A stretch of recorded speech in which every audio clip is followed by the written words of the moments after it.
Hi, everyone. It's Trent Clark, CEO of Leadership, a serial entrepreneur, international speaker, and longtime coach in professional baseball. And welcome to the Winners Find a Way show. I am with Natasha Miller. Hi, Natasha.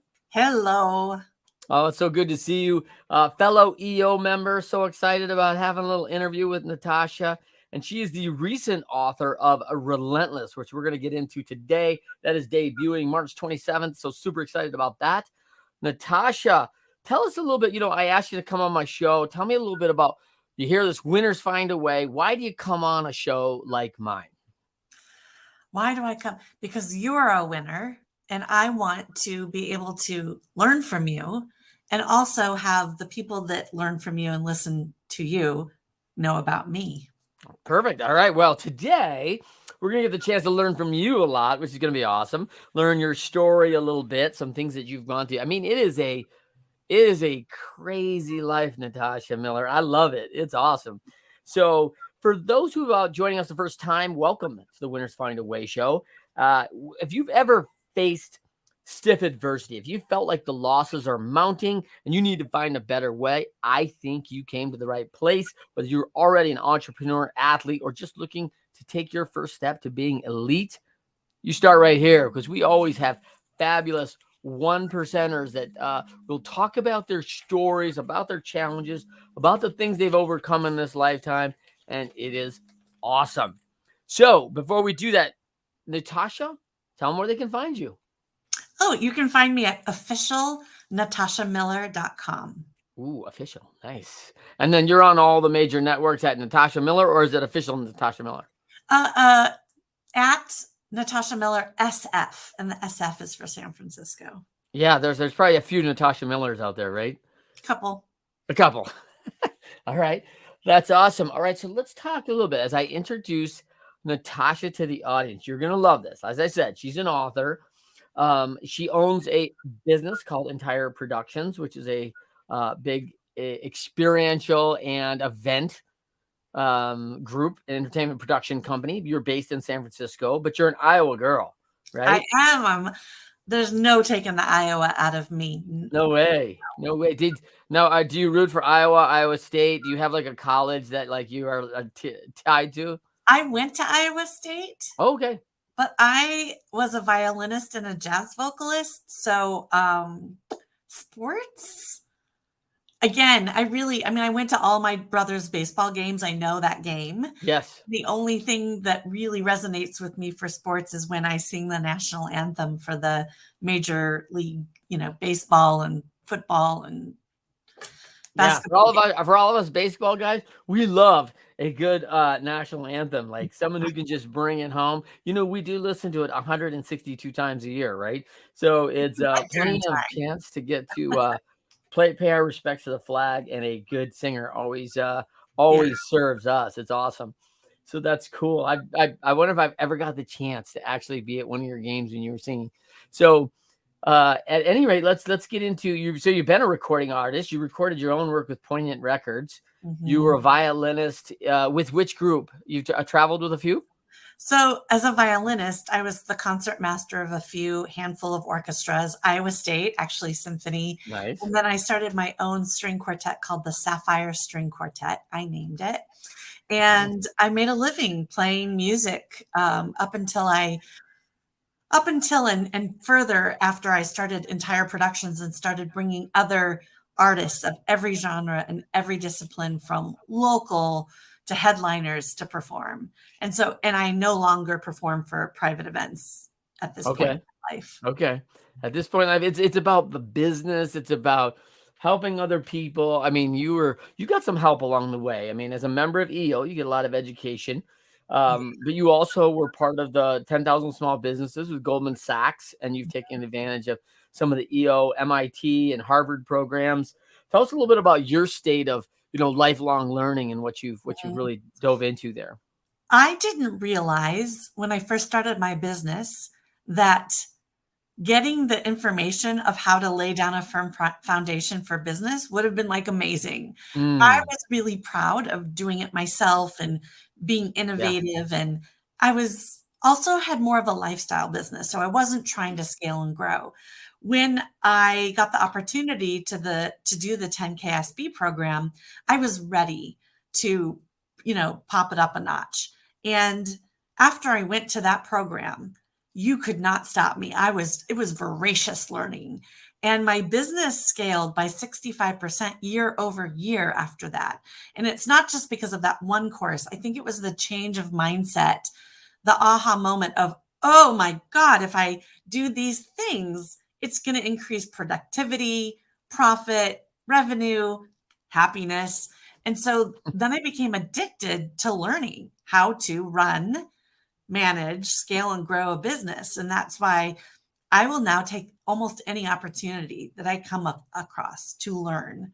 And it's so exciting because no matter how good and how much information I get, I know that there's so much more out there. Mm. Well, I love that. I mean, I love that because it's a great lesson for students too. When you find out what you really want to study and learn, like learning's easy, right? Like you're excited about it. You're like, oh, hey, I could get better in this. Especially when for us in entrepreneurship, we really get the fact like we read a good book, execute on some of those key things from the book and go, whoa, like this learning was fabulous for me. Look at the revenue generated or the more clients or whatever it is. And I think that is so important that we have to often equate like that the juice is worth the squeeze. We want to see our result. And if you can do that quickly, obviously it has more impact probably than other times because we're not very patient people, are we? Correct. Right. And some of the things that you put into play, you will see a return immediately, and some takes longer. But as you mature, you're able to know that once I do this thing, that in 3 months we'll see the change, and Yeah. not to get too frustrated about it before then. Yes. I think that's so good. So wise. Okay. So how about Natasha? Been through a bunch of things. You're a mom and you've done a bunch of different things in this life. And your book talks a lot about being a mom and a lot of both the great things about being a mom and hard things about being a mom too. And let's talk a little bit about one thing that most people probably don't know about you. The one thing or a thing? Any one thing. Any one thing. Yeah. So many. Yeah. Yeah. Yeah. Well, it's all in the book.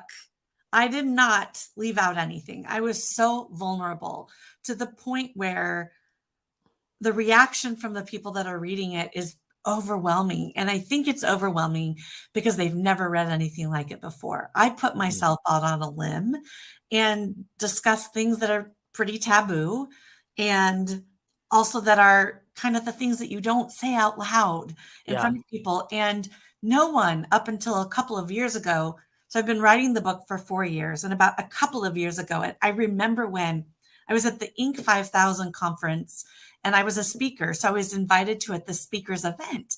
And I'm surrounded by people that have grown by 8,000% and billion-dollar companies. And I stood up at the table and I introduced myself. And I said that I needed to practice saying this out loud because I'm just now starting to tell my story. It was very awkward and it was strange, but the room got really quiet. And you literally could see people leaning in, Mm. and this is before dinner, so leaning in. The whole place got quiet. And I'm not sure exactly what I said, but I think I said, I own a profitable multi-million dollar business. And I was once in a homeless shelter at the age 16 and on my own since then, something to that effect. And before that, I had never really admitted that out loud. Now, I wasn't trying to hide it, but I just thought to be taken seriously, I needed to put my best foot forward. And what I didn't know is that being vulnerable and telling your story is actually your best foot Mm. in many cases. Yeah, it's really good. And the things that are hard in our lives, we don't talk about to just anybody, right? Like we don't walk in and go, "Oh, you know what? Welcome to Starbucks. I'll take a caramel macchiato. And hey, by the way, I was an abused kid." Right? Like it's like that's not where we start. Like we just don't lean into it. We have to get that. We have to dive into that trust pool a lot. And that takes a lot of time. I mean, and we really think about the people that we tell our deep dark secrets. And most people can count those on one hand, right? And often one finger of who they're willing to share those Yeah. things. I'll tell you one thing, our audience, that most people don't know about you is that you are a member of the Recording Academy, which is responsible for the Grammys, which is pretty cool. Yeah. It's really cool. And going to the Grammys is really cool. And for me, of course, the performances are amazing. And being able to walk the red carpet with the celebrities and not get kicked off is fun. But for me, I love seeing the backstage changing of all the scenes. And it is it is a miraculous moment that they get those scenes changed in time for the next performer. And if you Yeah. notice the sound, if you're listening to the Grammys at home, isn't great. Sometimes you can't hear the vocalist, or like it's a miracle you can hear anything Yeah. because of how many things are happening at one time. Yeah.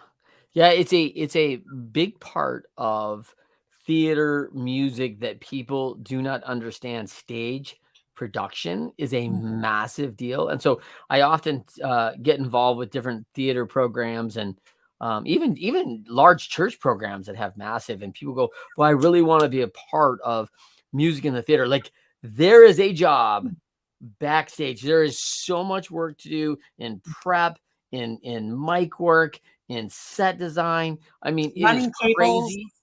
Yeah. making marks on the ground for Oh, like literally at the Grammys, you'll see if you saw a bird's eye view of it, you would see a rainbow of tape colors, and each tape color goes with either an amp or an amp, a speaker, or a stage plot for that particular speaker. So they're removing everything that you see from that vignette, taking it backstage within like minutes and pushing in like the giant dinosaur or the yeah. whatever, and it Yeah. has to be put in the right spot. Now that has nothing to do with this quality of sound and did they plug in the mic correctly. Like it's nutballs.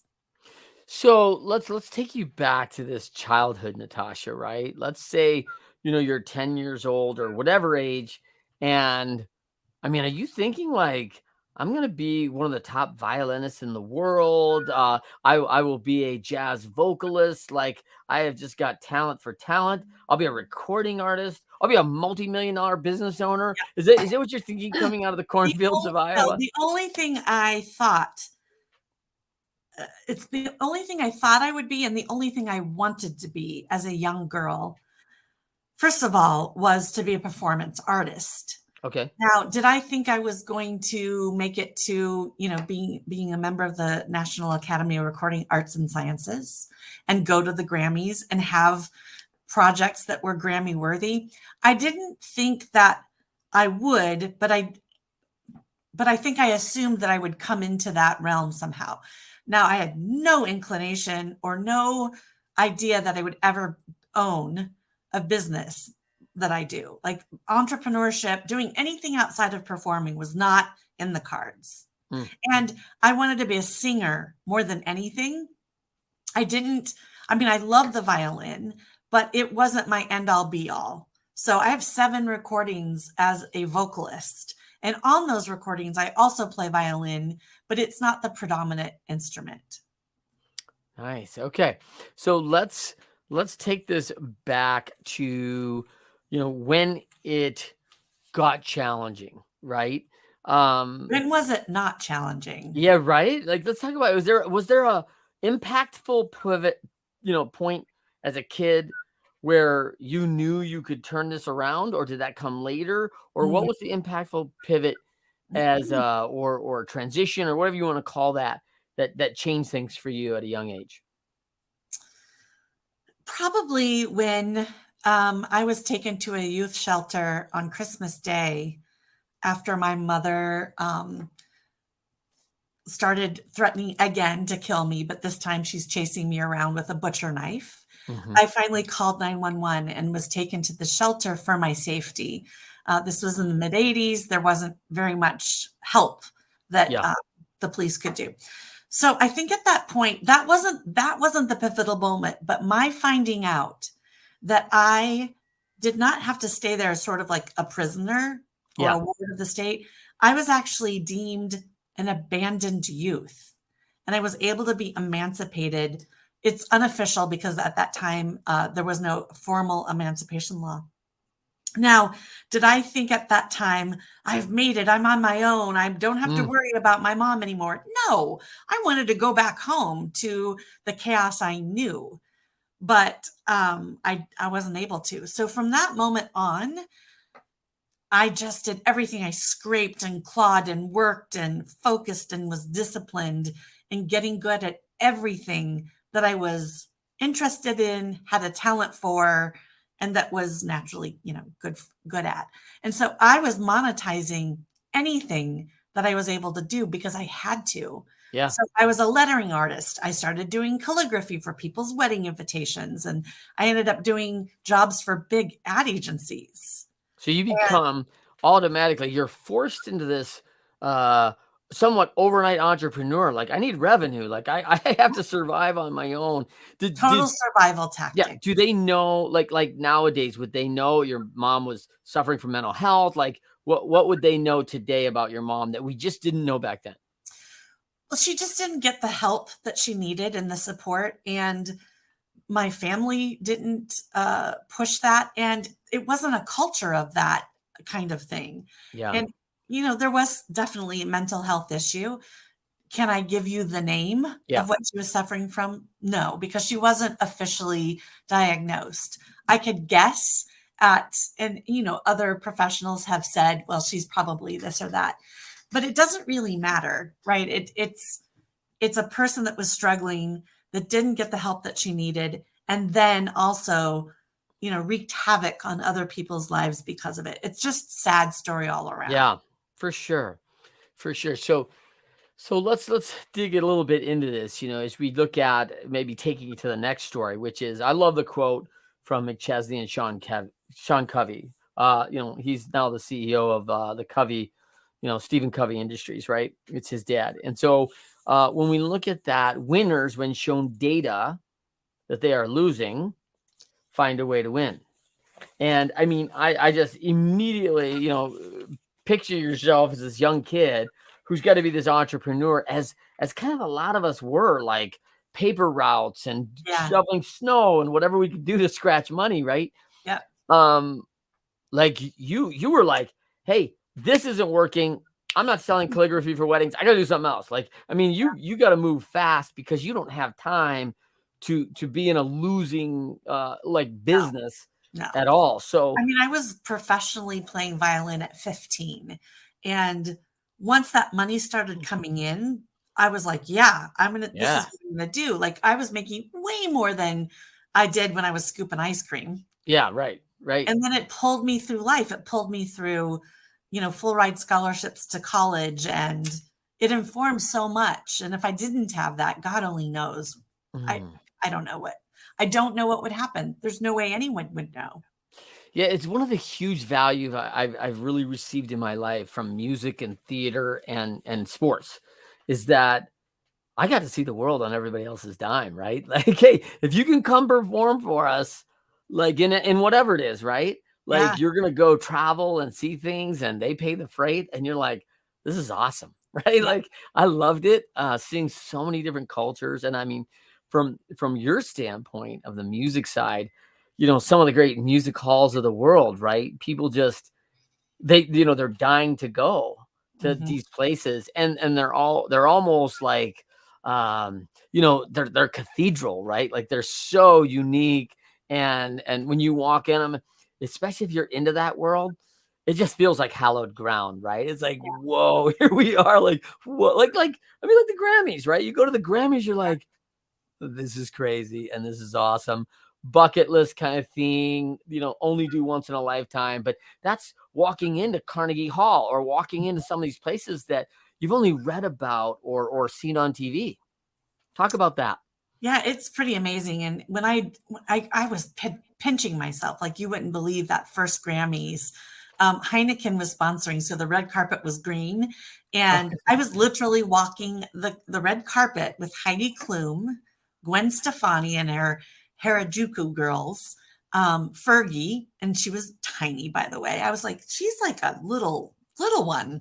Really? They look so different than Yeah. they do on television. and just feeling the amount of people. So I got to be behind the scenes and, red carpet guest and just general viewer all at once. Mm.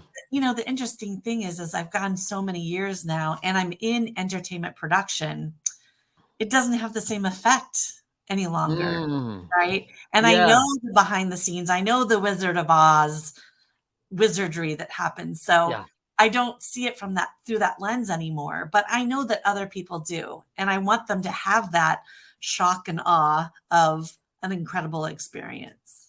Yeah, it does wear down, and I remember, I remember just, going into these stadiums, and they were, they were cathartic and cathedral-like to me when I was a kid, and then you go into them, 4 or 5 times, and you're like, "Yeah, I kinda been there, I've done it," right? And so, but, when my friends would visit or they'd be like, "Oh my gosh, we're, like, in Yankee Stadium," or whatever, and it's like, "Yeah, yeah, that's right, it's pretty I'll cool," tell you and what, I sang the national anthem for the San Francisco Giants a few months, like in the fall.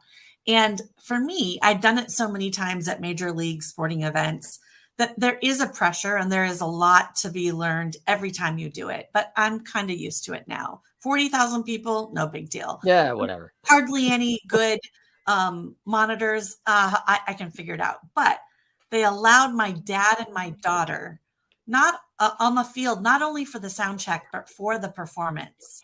And that's what got me going, was like that excitement and pride that they Yeah. could share that time with me on the field, which is so different than in the stands, even in the best seat stands, right? Yes. So for No. me, I love that for my people. Yeah, that is awesome. I mean, that's a cool experience. And I those are probably some of the best memories I had from sports is like giving great tickets away. I'm gonna be in the dugout. So here's some great tickets to the World Series for my dad or forever. And I think that's something they hold dear. And I recall actually my dad taking a close friend to the World Series one year, using my seats and his friend passed away like 6 months after Oh my the God. event, and his wife talked about it in So the we got a eulogy, great like, yeah, experience.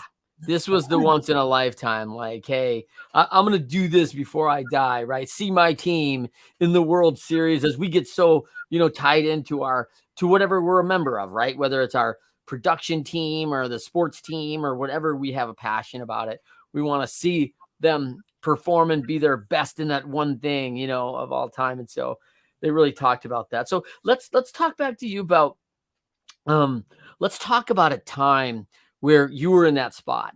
You're just in it and things are looking tough. What do you do in that minute? I mean, clearly like the deck stacked against you, you're losing and you got Mhm. to find a way. What's walk me through about what you figured out in those moments to turn that around. So if you got an example, that'd be awesome. In general, I think when I'm faced with a challenge or adversity or a no, or my own mental health and my own uh, imposter syndrome, Mm, it's different now than it was 10 years ago. So let me impart to the people that aren't there yet. You'll get there, but what I learned to do was either amplify the situation to my benefit, somehow turn it around, or work so hard quietly and then wait, right? I think waiting and not reacting to the sorrow and the pain that you're feeling and then just calling it like this is over, right? It's over. I've lost. I'm not there yet. Just take a beat. Make like even today, even in the last 2 months, like amazing things are happening for me, which is great, right? But sometimes things don't go well or my mental ability to cope isn't quite there. Instead of freaking out or spiraling out or thinking that it's all over, I just say to myself, oh, you're in that place again. Let go of the thoughts, stop spiraling, do something else, take a walk, go to sleep if it's at night.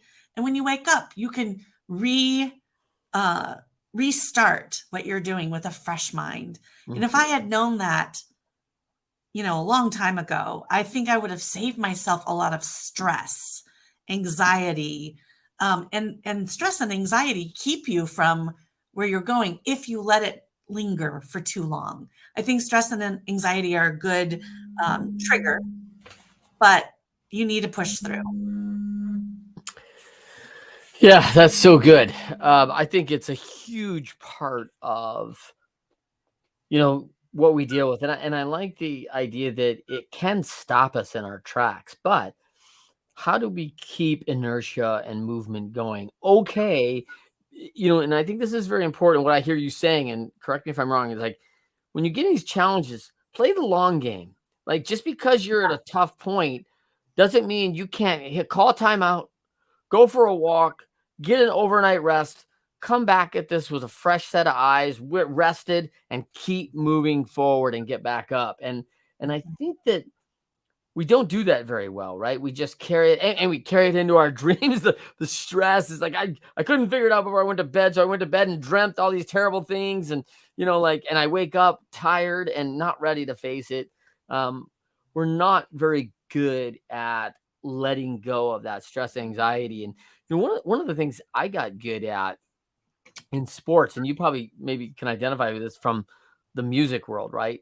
Especially when you're this 16-year-old kid who's on her own and getting paid to do music, and no one in this professional production group cares that you don't have an apartment to go home to. They've got all their own problems, right? They don't And care. They don't know, right? they Because don't I'm not. know, right? They don't I've had even know. And we really dealt in sports. Like no one cares that your kid is sick. Like it's 7 o'clock, just play the game. No one knows. You don't want them to know. Again, we don't get on well, it's going to be a tough game tonight. My child's in the hospital.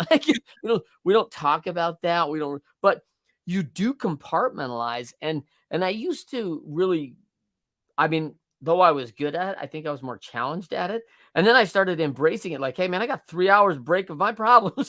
Like I'm gonna take a 3 hour, 4 hour break and go to work, do this thing. And then amazingly, every time I come back, my challenges are still there, right? Just waiting for me as soon as I get out of the shower, right? Like, hey, guess what? I'm still here. What are you gonna do about it? Right. So I think there were some lessons in that. And I wasn't, I don't think, like you said, Natasha, which I think is really good. I wasn't consciously letting go. I was kind of almost being forced to let go. Is that fair? For me? Yeah, I mean, I think that's what I was doing. Oh, I yeah. was being forced to let go. Yeah, I mean, I think this word, this word is so overused, and I feel like I'm going to say it. Are you ready for it? I'm ready. Wait, there's two words. I'm just going to use the one.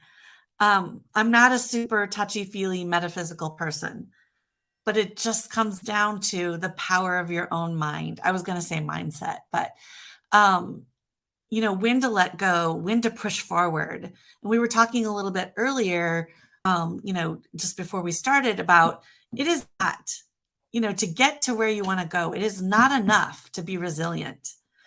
Bouncing back, that's great. That takes some strength, but you have to be relentless.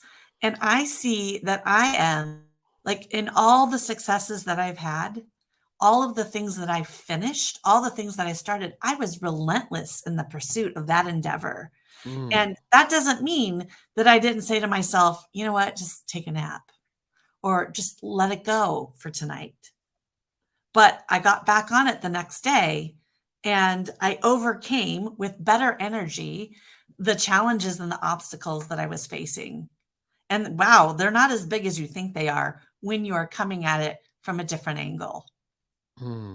That's so good. I think that relentless, and I do think that time is very important because we think, I don't know, I shouldn't say that.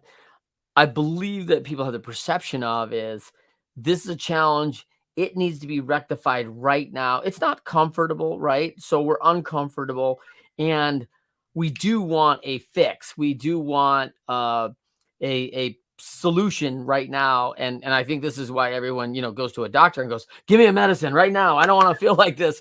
And you're like, well, like the reason you feel like this is because of all those actions that maybe didn't serve you along the way.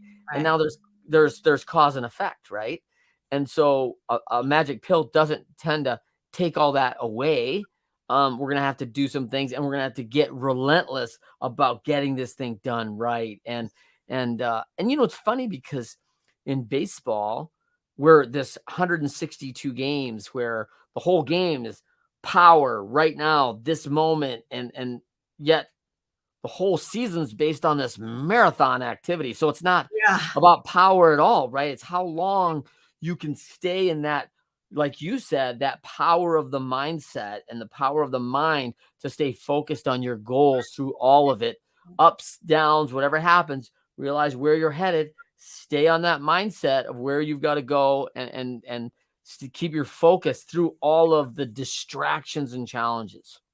absolutely. And there's so many distractions, internal and external. Ooh. Yeah, let's talk about that. Let's talk about some of the distractions you talk a little bit about in your book. Internal, external. Those are two things. So, Mhm. internal, what we're telling ourselves, are what do you think internal describes as? Internal can be everything from how you feel physically, how you feel mentally, how you frame your history as it informs your future, right? The stories that you tell yourself. What do you have access to? Like when I was younger, I didn't think I had access to um, huge, bigger things. Like I've overreached recently, in the last 10 years of my life. I've accomplished way more than I thought would ever happen for me. And I've had to tell myself, you need to think bigger. So when I wrote this book, my goal was to sell 25,000 copies. And now that feels silly after Like people small? small. Mm, But that in my mind at the time, especially 4 years ago, was a huge number. It was a yes. huge number. Like, I'm probably not going to do that. I'm going to do that. And when recently Jack Canfield of the Chicken Soup for the Soul series read the book and he was like, I couldn't put it down. It was a page turner. It's amazing. What do you want? What do you want to accomplish with this book? And I responded with the 25,000. And he's like, won't it be something when we're talking in a year from now and you've sold over 1 million copies? And he's like, I can see it being optioned for television or movie. And I was like, oh. And I couldn't wrap my mind around 1 million copies sold. I could wrap my mind around it being optioned for movie or television because there's already been talk of that. Um, and so I was talking to someone else and they're like, you know what? Your goals can also be looked at as um, limitations. So now I'm Mm. all about the 1 million books. And this person that talked to me was like, well, is that what you're limiting yourself to? And I'm like, oh my God. Like, Yeah, like, seriously, where yeah, does it end? like, I thought I took a big jump from 25,000 to Yeah. So 1,000,000. I'm Now figuring that out it's and I'll I report know. back and let you know what comes of it. But he's right. If I say I want to sell 1 million books now, am I limiting myself? Yeah. Yeah, it's an interesting theory, right? Like we're putting stuff into the world to manifest those things, right? And we're deciding, hey, this is my personal goal. Awesome. Okay. And what I love about awesome personal goals is like no one else gets to say, hey, if they're good, if they're bad, they're your choice, right? But Mm. you bring a good point. Could this actually be limiting? I've never heard anyone upset, by the way, that they exceeded their personal goals. So, Natasha, there's the good news, okay? I've never heard someone go, Right, I'm but so ticked off. I said continuing I to only push want to sell 1 million. I sold 10. I'm just I ticked, know, you know? but I still struggle, and I think anybody of any stature would struggle with, wow, can I do that? Is Mm, that for me? And then you have to say, yeah, that is for you, and let your floodgates open. Same with owning a profitable multi-million dollar business. Did I think that was ever going to happen? Never. And when I started learning at 10KSB and MIT and Harvard, my revenue goal started just busting through. Like it was silly at some points. That's what I felt like. And now it's not, can I do a $20 million business? It's, do I want to? mm. Do I want that challenge? Do I want that pressure? Do I want to employ that many people? So when you were there, did you ever have this experience on your goals there too, where you're like, hey, I want to hit 5 and hit 8? Did you ever have that? Oh yes, and one year we did 777 events. with Ooh, 2 people in operations. Was I wow. prepared for that? Did I plan for that? No. But man, the tipping point happened and we were able to do that successfully. And then that starts opening, your mind even more. Well, if we can do that, Yeah. we can do anything. Yeah. Yeah. If 700, why not 7,000? Right? Like if I can But right, repeat but you this. have to choose. Do you want to do Yes, 7,000, right? that's Is right. that something within? And for me, do I want to sell 3 million books? Do I want my story to be up for everyone to watch on television? Do I want to go to the grocery store and have people coming up to me? I don't. But, those are things that I'll have to weigh the pros and cons for when we get there. Yeah.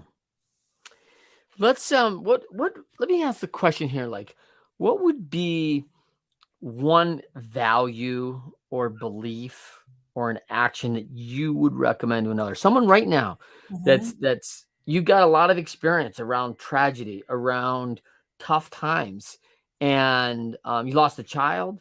Yeah. I mean, you're this kid who's on her own. I mean, people can't even identify with that kind of level of grief, right? But if you've got someone right now, and I think there's a lot right now, COVID, all these things, a lot of people lost their business jobs. What would be a value or action or belief that you would recommend they do today?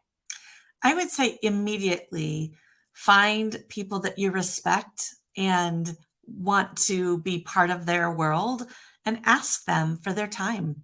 Ask them for 15 minutes, which will turn into an hour coffee.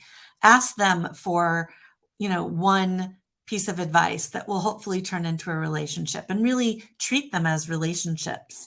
Mm, Doing it on your own, there's nothing, I don't know, there's not too many upsides to it. And I tried it for over 10 years and I thought that was the way to go because I liked people saying, "Oh, you're so scrappy, you're so innovative." Well, yeah, that's great, but I could have had like 1,000% more revenue, mm, right? If I had other people's help. And right now, like, I talk to advisors about what I should do and they show me my blind spots. yeah. Right? Consultants, coaches, advisors, it's really important. Paid, not paid, like mentors is, traditionally inherently free, right? It's an exchange of time as a gift. And consultants and advisors are traditionally paid. And a mix of all that is great. Love that. I mean, I think that's and by the way, that does not have to be major costs, like you said. Get started with mentors, friends of the family, people that you respect, who honor, who would really like more, nothing more to help somebody in need and come into this relationship and serve from their experience. And I think most people I know can speak about experience of hard times, tragic, Yeah. being For down, human not feeling beings, at the it's top of gonna their happen. game. Yeah. It's Yeah. part of being alive. Yeah, right. That's right. So let's talk about some of those people in your life. Hmm. As you got um going and you started surrounding yourself with that kind of number of different ways of people that would help you, mentors and friends and relations and people you honored and respected and coaches and consultants. What were some of the things they were doing to train you up and some of the lessons they were giving you along the way? They speak from experience, and I think the best mentors and advisors do that, and that's part of our personal entrepreneurs organization network is experience shares rather than advice. And one of my advisors is the CEO of a $4 billion company. He can see things for me that I can't see at all. And what one of those things he saw for me was, I want to see you diversified. And I'm like, what does that mean? Like, Mm, I didn't quite get it. And he's like, well, what happens if nobody wants entertainment at their events? Well, that's not really going to happen. But, and back then, he was like, I want to see you producing events too. So that's the yeah. diversification. And so we did, we started doing that. And that's when, that's part of why our business exploded. So not only are we providing musicians, dancers, opera singers, you know, headliners to big events for Google and Salesforce and LinkedIn. We're now producing those events in addition to bringing in the talent. So it wasn't something that was on my radar at that time to do. And now it is. And if it weren't for him, maybe it would have come to us eventually. Yeah. But a push in the right direction is a big one. You know, I tell a lot of people the best in the world have a coach. Like, why wouldn't you? Like, I mean, it's a great idea to have someone helping you along in those tough things and hiring someone to, like you said, hey, we don't know how to be a producer, but I'm sure within 6 months you learned exactly what you needed to do and then executed that. Is that right? Yeah. Yeah. And we became excellent at what we did because we applied our core values and our culture and our desire to be excellent in everything we do, not perfect, that we achieved that, right? We may have had to work harder at first to get there. And now it's a lot easier. But if that's where you want to start, is that excellence, that's a pretty good place. Right on. Let me ask you an audience question. You've had a lot of success and won many, many times. What do you think your best battle that you've conquered in your lifetime is? The best battle of my lifetime that I've conquered is actually recent. And I could almost tell you the day.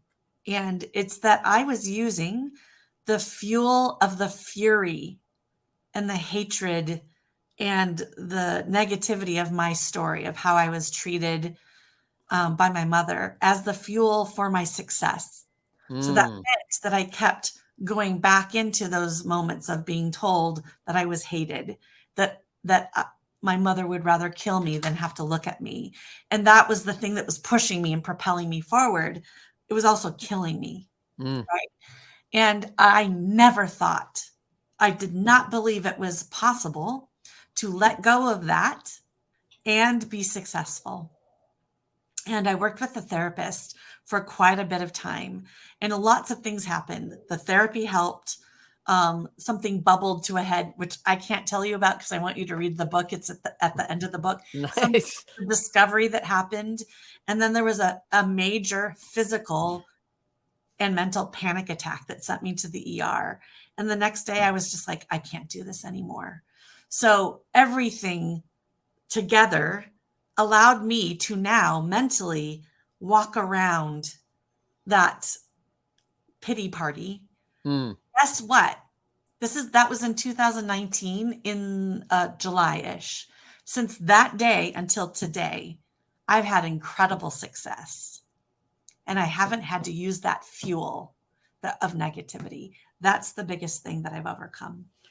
I think that's huge. I mean, I think that, you know, if you look at a lot of, and I'm going to use athletes, for example, because I work with a lot, is there's a lot of fuel by, you don't think I can do it, I'll show you. You know, like so much negative in their life of, you know, parents that you'll never amount to anything, to coaches, you can't do it, you're not this or that. And there's this, I mean, it's a massive motivator, right? It's a chip. We always call it the chip on people's shoulder, right? And there is a level that chip can motivate and take you to, but it can also be a destroyer, right? Like it can be this thing that you carry around and we internalize and keep that record playing in the back of our mind all the time. And I don't think I mean, it's just not healthy. It's not, it's a disservice. And it didn't occur to me that I needed to change that until, you know, a few years ago. And it took me longer than I wish it did to get to that point. But I got there. And I'm very proud of that. And now some other mental things that I have, I still think I can't get over. Now I'm like, well, you did that other one. That took a lot of work. So you probably can get over this one too. That's going to take more work. Are you ready to do that work? Right. And for me, I'll become ready after this book is launched and I'm kind of over that hump.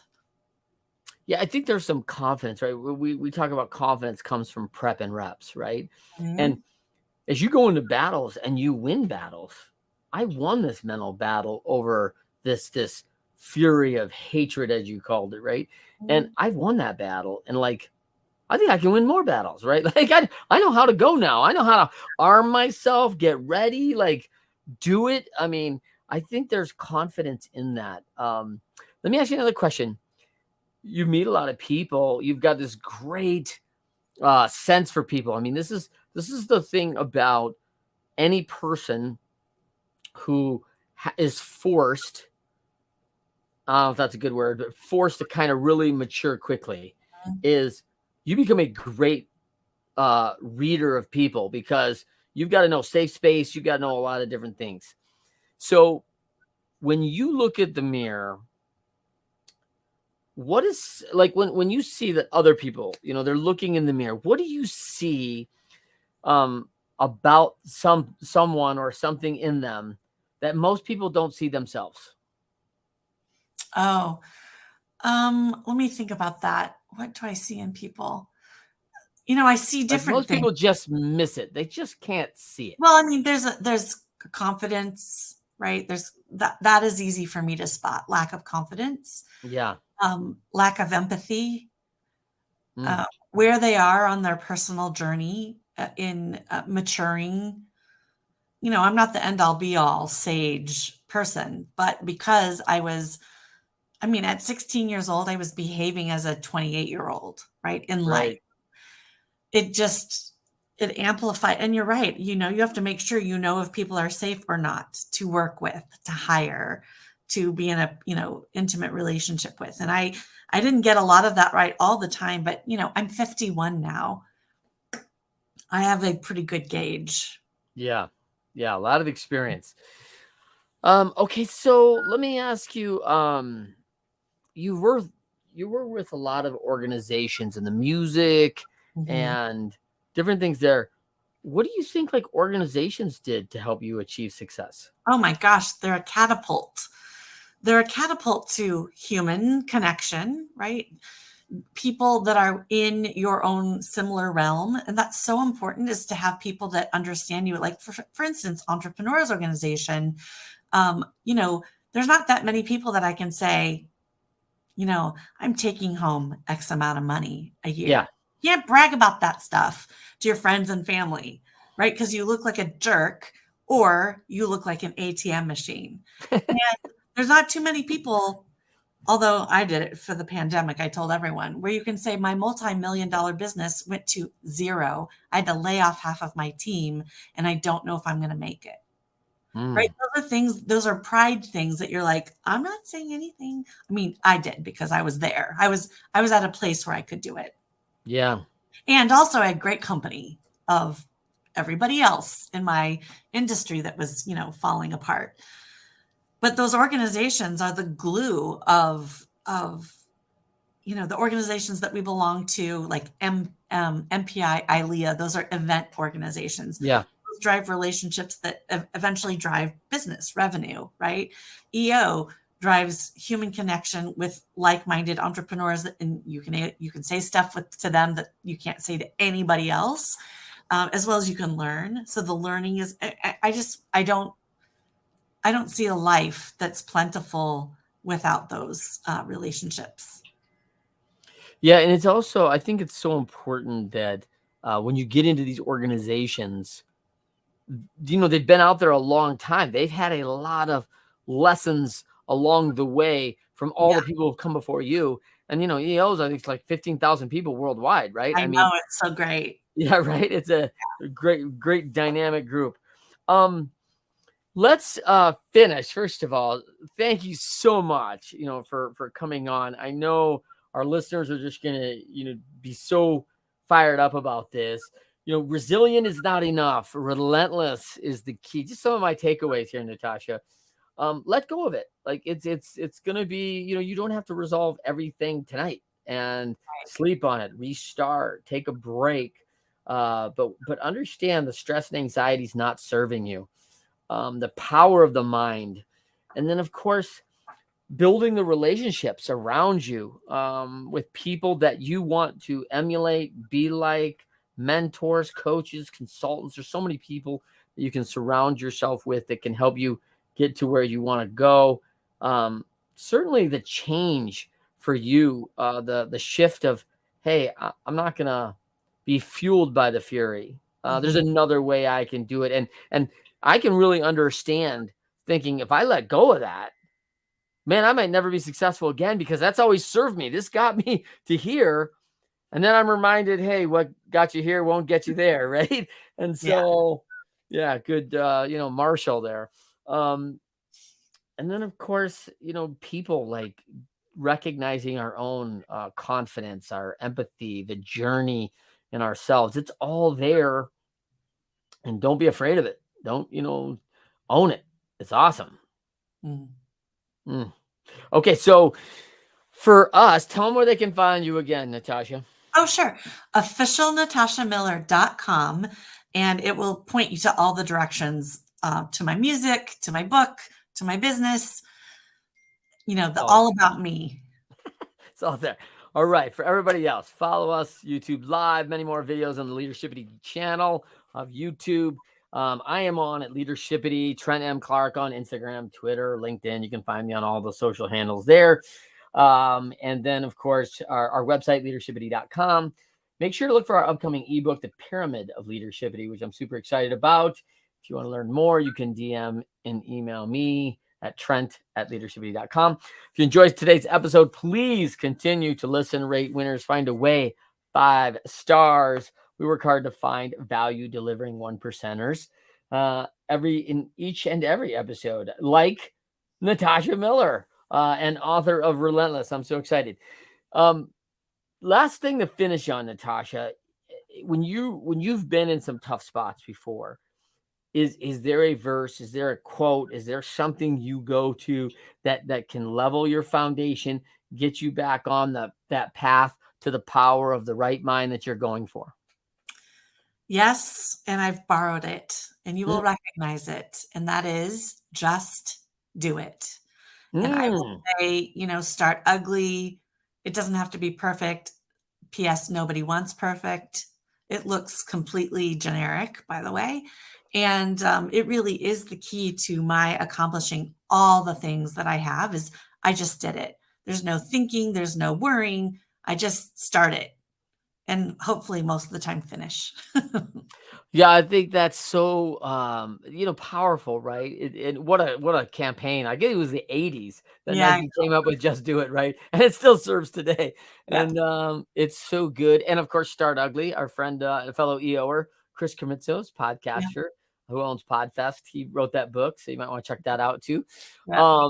My quote when I thought about you, like I was thinking about reading your background, Natasha. We don't know each other that well here, even though we're members in the same organization. um my quote as I thought about this was, and because we have a little baseball with your brothers, is you can't steal second with your foot on first. No, that would be I mean, very painful. right? It's yeah, you have to get out there, lead off, and take your chance, take your shot. And you have just maximized that. I think what you just said is something really important, which is nobody wants perfect. Mm. I mean, like we're flawed people, and like, can you imagine having to be held up in a relationship by a boss or anything else who's perfect in all things? Like, that's not great. Like, there's a standard that's above us, and I'm sure that people who believe in a higher power that exists, and but at the end of the day, like, we're not that, and we got to recognize that. So I think that's really powerful. We don't want perfect. It's okay. It's good. So for Natasha Miller, any final thoughts? Thoughts are just thank you so much. And I hope that people listening even got a tiny little glimmer of a nugget to push them forward. Yeah, I think there's a lot of good nuggets here, Natasha. I'm so thankful you could join us today. The winners do find a way. I mean, that is what happens. Natasha Miller, another winner on our show. And I mean, she's proven it time and time again. And because she's done it, she's not afraid of it. She's willing to step into a tough situation, into challenges, and face that head on and realize it doesn't need to get fixed tomorrow. And we're going to get through it and do it. And she's got people around her that she surrounded herself with to help her through that. It's brilliant. Natasha. It's brilliant. Thank So for us out there, everyone, thank you for joining us on the Winners Find a Way show every Friday, 12:30 Eastern, 9:30 a.m. Pacific. Join us then, and we will see you